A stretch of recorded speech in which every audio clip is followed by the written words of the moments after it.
నమస్కారం వార్తలకు స్వాగతం. ముందుగా ముఖ్యాంశాలు.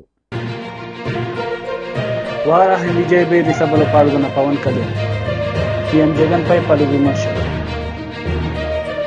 MP Laxman press meet, BRS Congress పార్టీలపై ఫైర్.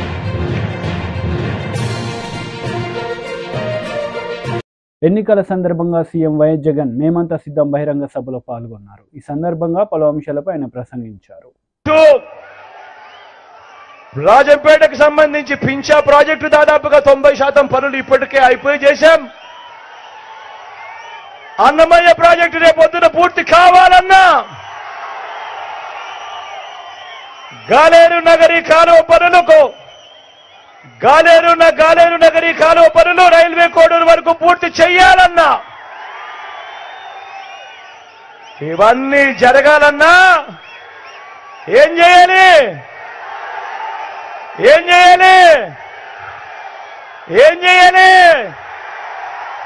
ఇవన్నీ జరగాలంటే ఏం చేయాలి? రెండు బటన్లు ఫ్యాన్ మీద నొక్కాలి. రెండు బటన్లు ఫ్యాన్ మీద నొక్కాలి. నొక్కి 175కు 175 అసెంబ్లీ స్థానాలు, 25 ఎంపీ స్థానాలకు 25 ఎంపీ స్థానాలు, ఒక్కడి కూడా తగ్గేందుకే వీలే లేదు. సిద్ధమేనా?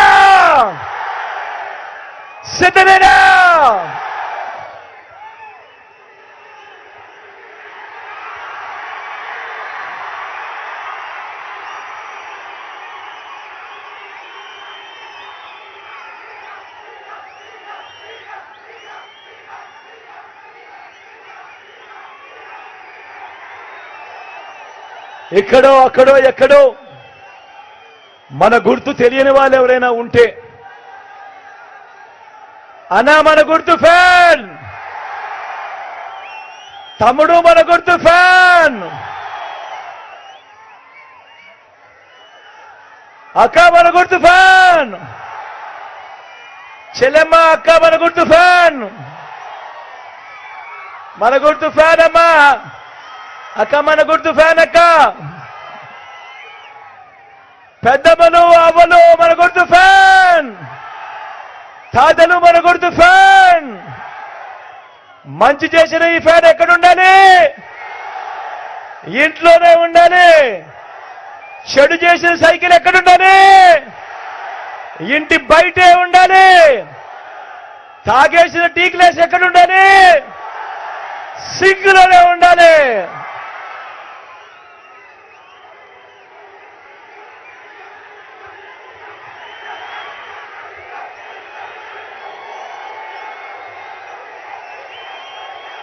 ఈ విషయాలన్నీ మీ అందరికీ కూడా చెబుతూ ఇంకో గొప్ప విషయం కూడా చెప్పాలి. అన్నమయ్య ఇదే రాజంపేటలో మనకు అగిరెడ్డి అన్న కాలేజ్,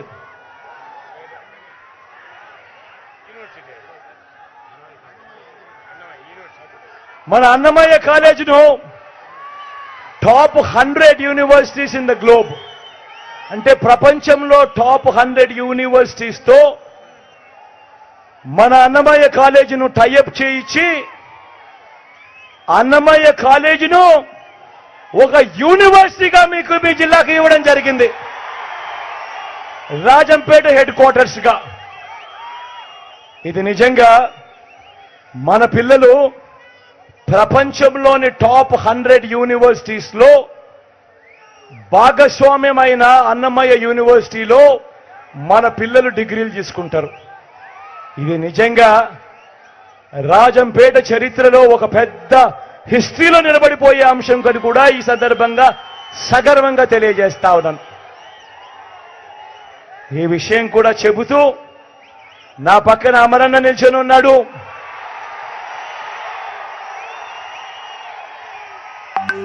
మంచివాడు, సౌమ్యుడు. అమరన్న మంచితనం గురించి నేను వేరే చెప్పాల్సిన పని లేదు. అమరన్న మనసు. మంగళగిరి నియోజకవర్గంలో నిర్వహించిన రచ్చబండ కార్యక్రమంలో నారా లోకేష్ పాల్గొన్నారు. ఈ సందర్భంగా ఆయన పలు అంశాలపై మాట్లాడారు. దాంట్లో మొదటి హామీ మన ప్రభుత్వం ఏర్పడిన 5 సంవత్సరాల్లో 20 లక్షల ఉద్యోగాలు కల్పిస్తాం. ఉద్యోగాలు వచ్చే వరకు ప్రతి నెల నిరుద్యోగ భృతి 3,000 రూపాయలు అందిస్తాం తల్లి. రెండో హామీ 18 నుంచి 59 సంవత్సరాల వయసు కలిగిన మహిళలకి ప్రతి నెల 1,500 రూపాయలు ఇస్తాం. అంటే సంవత్సరానికి 18,000, 5 సంవత్సరాలు 90,000 రూపాయలు. మూడో హామీ బాబు గారు ముఖ్యమంత్రి ఉన్నప్పుడు గ్యాస్ ధర 400 రూపాయలు, ఇప్పుడు అదే గ్యాస్ ధర 1,200 రూపాయలు పెరిగింది. అందుకే తెలుగింటి ఆడపడుచులు ఆదుకునేదానికి ప్రతి కుటుంబానికి ప్రతి ఏడా ఉచితంగా 3 గ్యాస్ సిలిండర్లు మన ప్రభుత్వం అందిస్తుంది. నాలుగో హామీ ప్రతి రైతుకి ఆర్థిక సాయం కింద 20,000 రూపాయలు అందిస్తాం. ఐదో హామీ ఇంట్లో చదువుకున్న పిల్లలుంటే ఎంతమంది పిల్లలుంటే అంతమంది పిల్లలకి వాళ్ళ తల్లి తండ్రుల అకౌంట్ లో ప్రతి ఏడా 15,000 రూపాయలు వస్తుంటారు. అంటే ఒకరుంటే 15,000, ఇద్దరుంటే 30,000, ముగ్గురుంటే ఎంతమ్మా? డ్వాక్రా సంఘాలు ఉన్నారు, లెక్కలు బాగేస్తారు. చెప్పండి, 45,000 రూపాయలు మీ అకౌంట్ లో జమ చేస్తాం. ఇంకా ఆరో హామీ ఏంటమ్మా? తెలుగింటి ఆడపడుచులు ఆర్టీసీ బస్సులో ఉచితంగా ప్రయాణించే హక్కు కూడా మన ప్రభుత్వం కల్పించబోతుంది. ఇట్లా 6 హామీలతో బాబు సూపర్ 6 రూపొందించాము. అమ్మా జగన్మోహన్ రెడ్డి గారికి సవరాజకీయాలంటే బాగా ఇష్టం తల్లి. 2014లో తండ్రి సమ వాడుకున్నారు. 2019లో సొంత బాబాయిని చంపేసి బాబాయ్ సమ వాడుకున్నారు. ఇప్పుడు 2024 వచ్చింది, ఆయన ఆలోచిస్తున్నారు ఎవరు సమ వాడదారా అని. అమ్మా వృద్ధుల సవాలు వాడుకుంటున్నారు. ఆయన తెలుసు 1వ తారీఖు వస్తుందని, పెన్షన్ ఇవ్వాలని తెలుసు, కావాలని వాలంటీర్ల చేత ప్రచారం చేపించారు.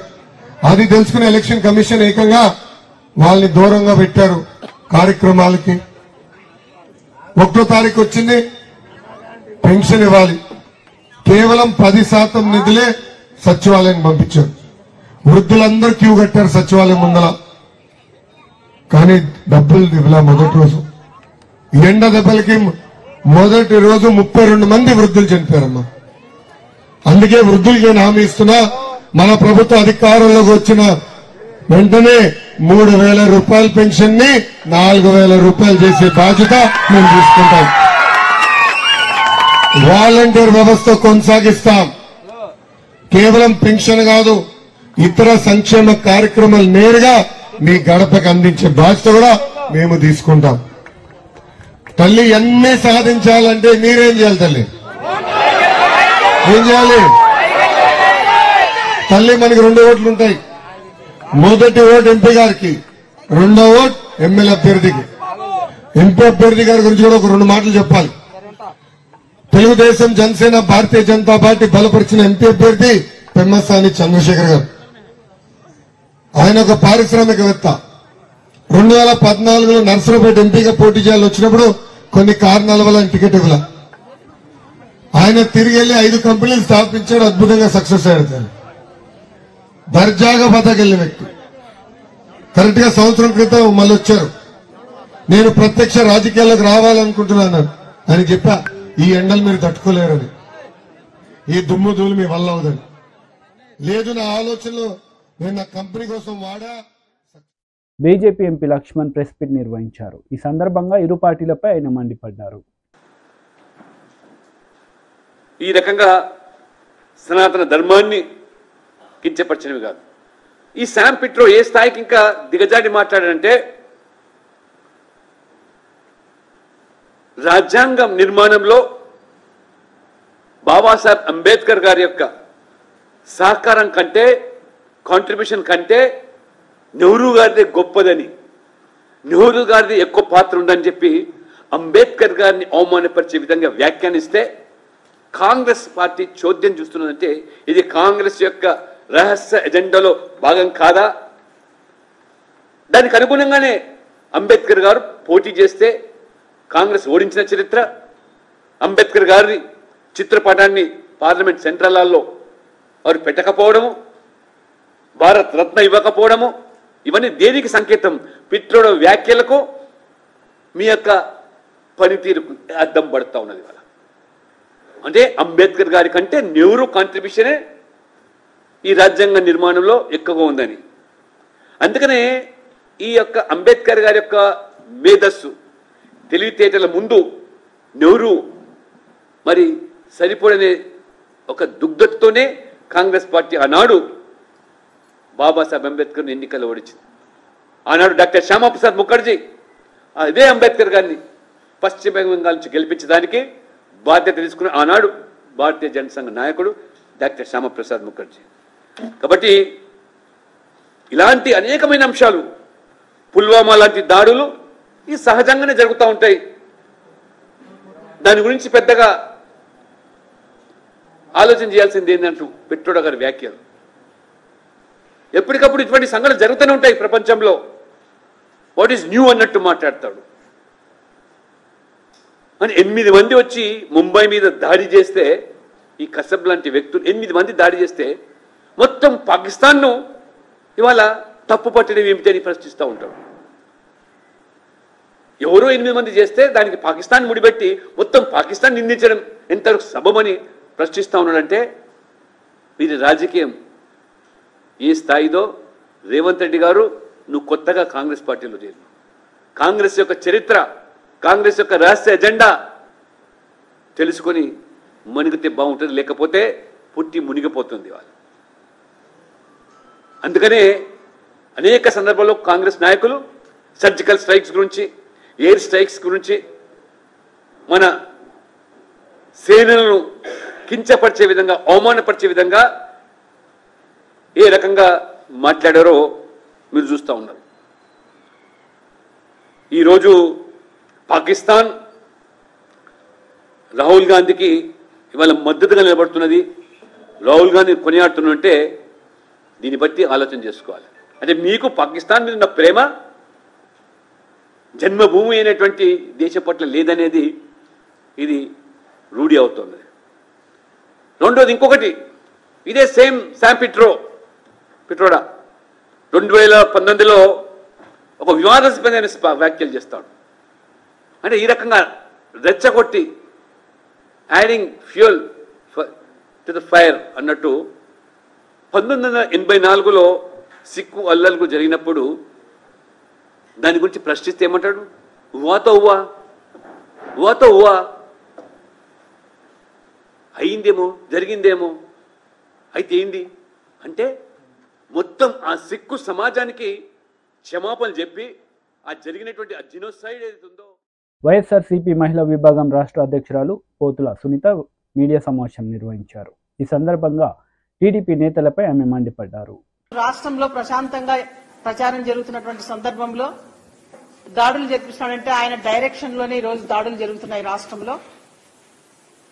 మహిళలను కూడా చూడకుండా ఎంత నీతి మాలిన నీచంగా చంద్రబాబు నాయుడు డైరెక్షన్ లో ఈ రోజు దాడులు జరుగుతున్నాయంటే రాష్ట్ర ప్రజానికమంతా కూడా ఒకసారి ఆలోచించాలి, అప్రమత్తంగా ఉండాలని చెప్పి నేను కోరుతున్నాను. మొన్న తానేటి వనిత పైన హత్యా ప్రయత్నం జరిగింది. మరి నిన్నటికి నిన్న మాచెర్ల పల్నాడు ప్రాంతం అంటేనే ఎంతో ప్రశాంతంగా, మరి మాచెర్ల నియోజకవర్గం ప్రజానికాన్నంతా కూడా ప్రశాంతంగా ఉంచుతూ, మరి పిన్నెల్లి రామకృష్ణారెడ్డి అన్న ఒక సీనియర్ వైసీపీ నేత, ఓటమెరగని నాయకుడు, ఎదురులేని నాయకుడు, మరి తన సతీమణి రమాదేవి నిన్న కొంతమంది మహిళా నేతలతో ప్రచారం చేస్తుంటే టీడీపీ పచ్చమూకలందరూ కూడా గూండాల్లాగా వ్యవహరిస్తూ చంద్రబాబు నాయుడు డైరెక్షన్ లో జూలకంటి బ్రహ్మారెడ్డి ని ఉసికొలిపి నిన్న ఆమె పైన, మహిళా నాయకుల పైన దాడి చేయడం చాలా నీచమైనటువంటి సంస్కృతి. చంద్రబాబు నాయుడు మహిళల్ని అడ్డు పెట్టుకుంటారా మీరు మీ రాజకీయాలకి? ప్రజాక్షేత్రంలో గెలవలేక, ప్రజాస్వామ్య పద్ధతుల్లో ఎన్నికలు చేయలేక ఎంత దుర్మార్గానికి ఒడిగట్టి మీరు ఈ రోజు మహిళలను కూడా చూడకుండా ఈ రోజు దాడి చేస్తారంటే చాలా సిగ్గుమాలిన తనము.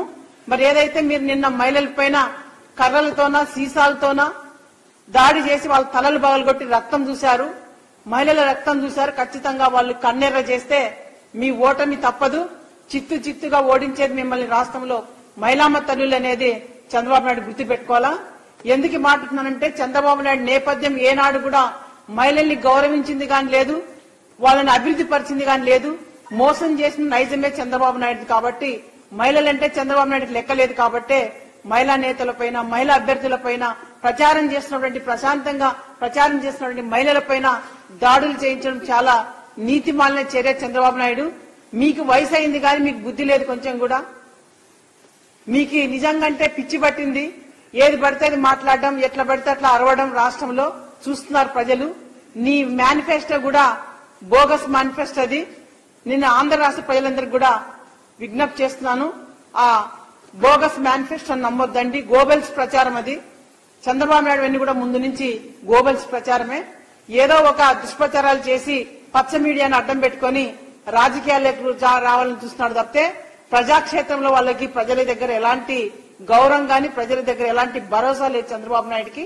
కాబట్టి ఈరోజు భయపడి ఓటమి భయం పట్టుకొని ఓడిపోతున్నానని తెలిసే ఈరోజు ప్రజాక్షేత్రంలో విలువ లేకనే ఈరోజు చంద్రబాబు నాయుడు ఇలాంటి దాడులు చేపిస్తున్న వాళ్ళ పార్టీ నాయకులతోనా, కూటమితోనా. ఇది మంచి పద్ధతి కాదు చంద్రబాబు నాయుడు. మీకు ఏదైనా ప్రజాస్వామ్య పద్ధతుల్లోనే ఎన్నుకోవాలి తప్పితే ఇలా భయపెట్టి నయాన భయాన రాజకీయాలు చేసి గెలవాలంటే ప్రజలు సిద్ధంగా లేరు. ఎందుకంటే జగనన్న ప్రభుత్వంలో దేశానికే ఈరోజు జగనన్న ఆదర్శంగా నిలబడ్డారు. అనేక సంస్కరణలు తీసుకొచ్చారు. పేద ప్రజానికంతను కూడా ఈరోజు అభివృద్ధి పథంలో నడిపిస్తున్నాడు. ఈరోజు విద్య, వైద్య, వ్యవసాయ రంగాల్లో దేశానికి ఆదర్శం జగనన్న. ఈరోజు నిజంగా ఈరోజు ఎంతమంది విద్యార్థులు ఈరోజు ఈ రాష్ట్రంలో పేద విద్యార్థులంతా చదువుకొని ఉన్నత స్థాయికి పోవాలని చెప్పి ఈరోజు విద్యా విధానంలో ఎన్నో విప్లవాత్మక మార్పులు తీసుకొస్తే అవి కూడా ఓర్చుకోలేక చంద్రబాబు నాయుడు ఎంత దుష్ప్రచారాలు చేస్తున్నారంటే మరి ఏదో ఒకటి ప్రజల్లో అబద్దాలు సృష్టించి ప్రజల దగ్గర ఓట్లు వేయించుకోవాలనేదే చంద్రబాబు నాయుడు నైజం. మరి మహిళామ తల్లుల పైన కూడా ఈరోజు ఇంత దుర్మార్గంగా మహిళలు, ఎందుకంటే ఈరోజు జగనన్న ప్రభుత్వంలో మహిళలే మహారాణులు, మహిళలకు అగ్రతాంబాలు ఇచ్చినటువంటి నాయకుడు జగన్మోహన్ రెడ్డి గారు. దేశానికే ఈరోజు ఆదర్శం. చంద్రబాబు నాయుడు ప్రభుత్వంలో ఒక నినాదంగానే పనిచేశాడు కానీ ఏ రోజు కూడా ఒక విధానంతో మహిళలకు పనిచేయలేదు చంద్రబాబు నాయుడు. ఈ రోజు జగనన్న ఒక విధానంతో మహిళలకి మరి వాళ్ళ ఆర్థికాభివృద్ధి కోసం వాళ్ళని రాజకీయంగా కూడా ఎన్నో పదవులు ఇచ్చి మహిళల్ని అందలం ఎక్కించినటువంటి ముఖ్యమంత్రి జగనన్న. మరి ప్రతి గ్రామంలో మహిళలందరూ కూడా ఎంతో అభివృద్ధి చెందారు. వాళ్ళందరూ కూడా ఈ రోజు ఓట్లు వేయడానికి జగనన్నకి మద్దతు పలకడానికి సిద్ధమైపోయారు. మరి రేపు మే 13న మహిళా వారాహి విజయబేరి బహిరంగ సభలో జనసేన అధినేత పవన్ కళ్యాణ్ పాల్గొన్నారు. ఈ సందర్భంగా ప్రజలను ఉద్దేశించి ఆయన మాట్లాడారు. ఒక స్కిల్ సెట్ సరిపోదు, ఒక నైపుణ్యం సరిపోదు, 4-5 నైపుణ్యాలు కావాలి, 4-5 స్కిల్ సెట్స్ కావాలి. ఎవడు నేర్పిస్తాడు అవన్నీ? ప్రభుత్వం బాధ్యత తీసుకోవాలి. ఆ బాధ్యత, అందుకే నేను మీకు మాటిస్తున్నాను యువతకి, మీకోసం దశాబ్దం అన్ని వదిలి పెంచిన నాయకులు బూతులు తిడుతుంటే నేను భరిస్తా ఉన్నాను. దేనికోసం భరిస్తాను? మీకోసం భరిస్తాను, మీ భవిష్యత్తు కోసం. నేను మీకు మాటిస్తున్నా, మీకోసం మాటిస్తున్నా, మీ భవిష్యత్తు కోసం అహిర్నిశలు ఒళ్ళొంచి నేను పనిచేస్తాను మీకోసం. మీ భవిష్యత్తు కోసం అసెంబ్లీలో మీ గళం వినిపిస్తాను. రోడ్డు మీద చిన్న చిత్తు పేపర్లో నలిగిపోయి పొట్లం విసిరేస్తే దాన్ని పట్టుకొని నేను మాట్లాడతాను. జనవాణి కార్యక్రమం ఎలా వచ్చింది? ముఖ్యమంత్రి రోడ్లు విస్తరణకి, ఇంటి విస్తరణకి రోడ్లు వెడల్పు చేస్తే ఉన్న ఇల్లు కూలగొడితే ఒక ఆడబిడ్డ వచ్చి, ఒక చెల్లి వచ్చి, అన్న నాకు ఇల్లు కొట్టి వాలంటీర్ని అన్నా,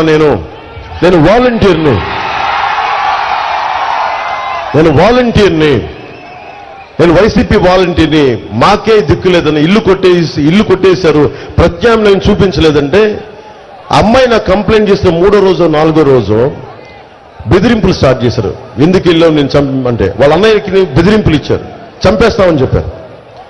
ఏం జరిగింది అంటే ఒక 10 రోజుల తర్వాత మళ్ళీ ఒక నెల రోజుల తర్వాత ఆ అమ్మాయి వచ్చి మళ్ళీ చాలా మంది ఇట్లా ఇంత జనం ఉంటే పార్టీ ఆఫీస్ దగ్గర అన్న ఇట్లా మాట్లాడితే తీసుకున్నాను. నాకు గుర్తుంది, అమ్మాయి చెప్పమ్మా నీ పేరేంటని.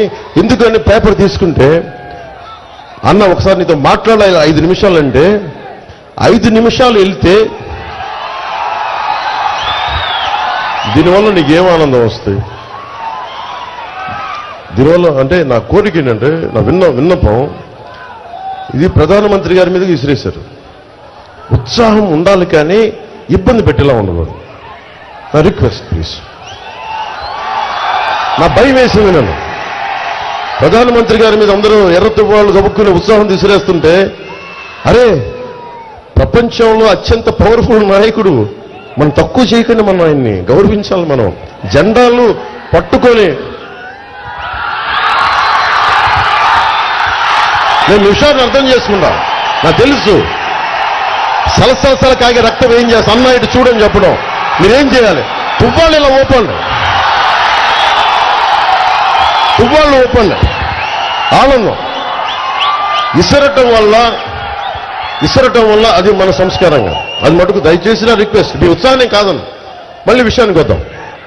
ఆ బిడ్డ నా దగ్గరికి వచ్చి మాట్లాడాలి, చెప్పమ్మా ఏమైందంటే వచ్చి నా దగ్గరికి ఏం చెప్పింది, అన్న ఆ రోజు నీ దగ్గరికి వచ్చి చెప్పాను కదన్నా, చెప్తే మా అన్న కనిపించట్లేదన్నా, మొన్న వారం రోజుల క్రితం మా అన్నని శవమై తిరిగి వచ్చాడన్నా, ఒక ట్రైలర్ ఆటోలో పట్టుకొచ్చారన్నా మా అన్నని.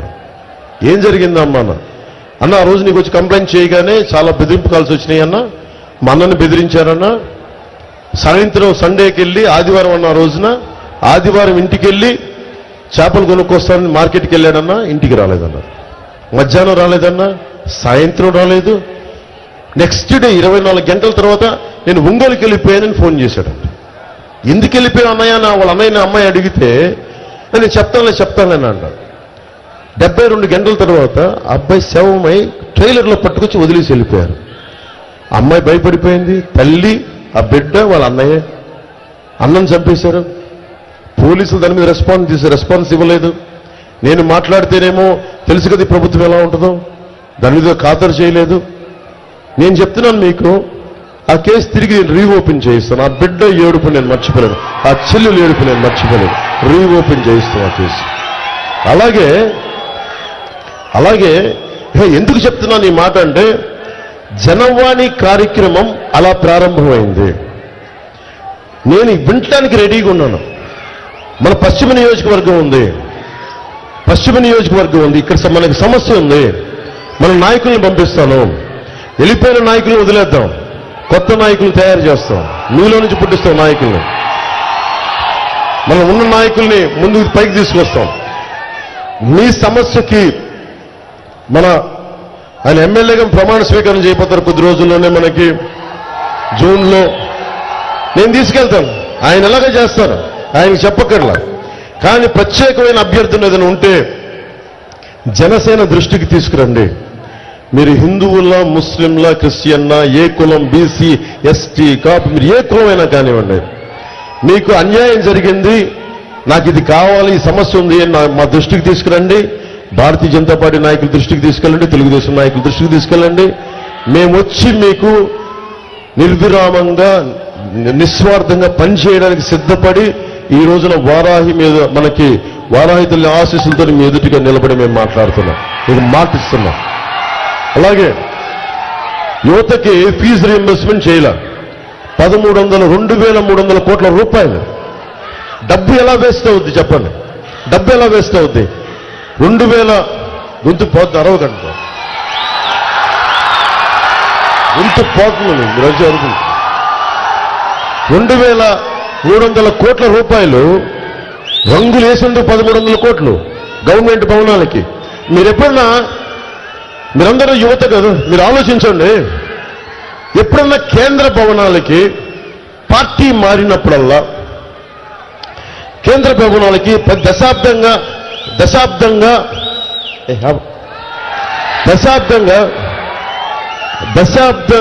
భారతీయ జనతా పార్టీ దేశాన్ని నడుపుతోంది. ఎప్పుడన్నా సరే ప్రభుత్వ భవనాలకి భారతీయ జనతా పార్టీ రంగులు వేయడం మీరు చూశారు? ఉన్నది కదా. అలాగే రాష్ట్ర ప్రభుత్వానికి ప్రభుత్వ భవనాలు కదా, ఆంధ్రప్రదేశ్ ప్రభుత్వ భవనాలకి వైసీపీ రంగులేంటి? వార్తలు ముగించే ముందు ముఖ్యాంశాలు మరోసారి. వారాహి విజయభేరి సభలో పాల్గొన్న పవన్ కళ్యాణ్, సీఎం జగన్పై పలు విమర్శలు. MP Laxman press meet, BRS Congress పార్టీలపై ఫైర్.